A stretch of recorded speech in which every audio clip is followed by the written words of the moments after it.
I've opened a new Google spreadsheet and I've enabled GPT for Sheets, and now I want to show you the very basic function in GPT for Sheets, which is just GPT.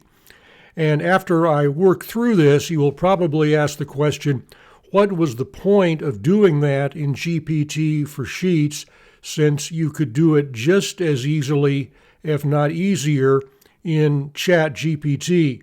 The answer to that question is yes, you're right, but I just want to use a very simple function to help you get an idea of the basic framework of using GPT for Sheets.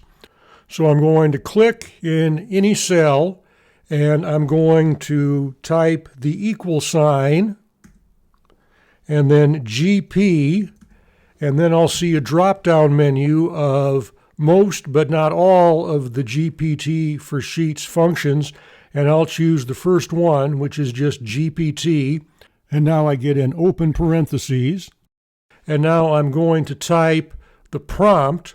The prompt is going to be 10 American inventors.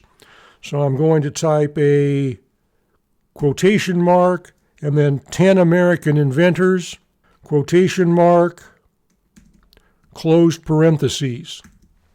And now I press enter.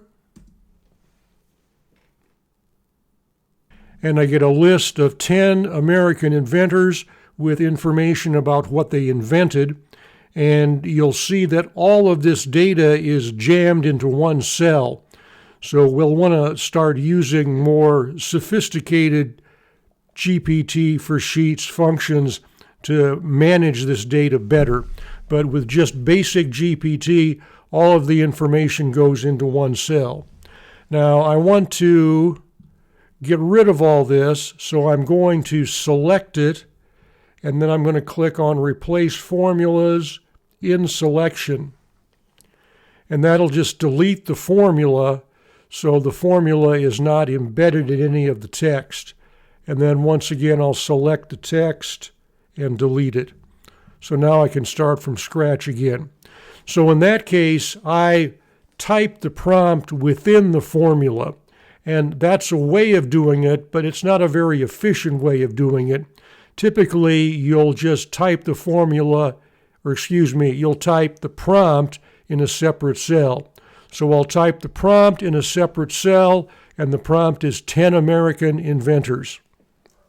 Now I'll go to a different cell, select that cell, and now I'll do the formula, equal sign, GP, and then I get the drop-down menu, and I'll choose GPT, and now I get an open parentheses, and now I can just click on this cell where I wrote the prompt, and that'll put the cell number in the formula, and now I need to add closed parentheses, and I press enter.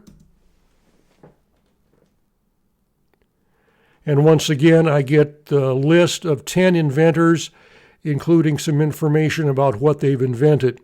And now let's say I want to add something to the prompt. So I'm going to double click on the prompt, and it says 10 American inventors, and I'm going to add a quote from each inventor.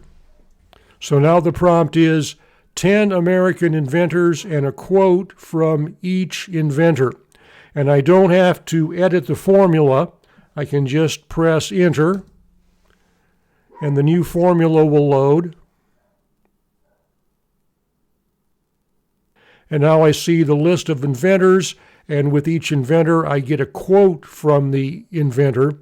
And notice that in this version it got rid of the information about the inventions each inventor has invented and just gave the name of each inventor and their quote.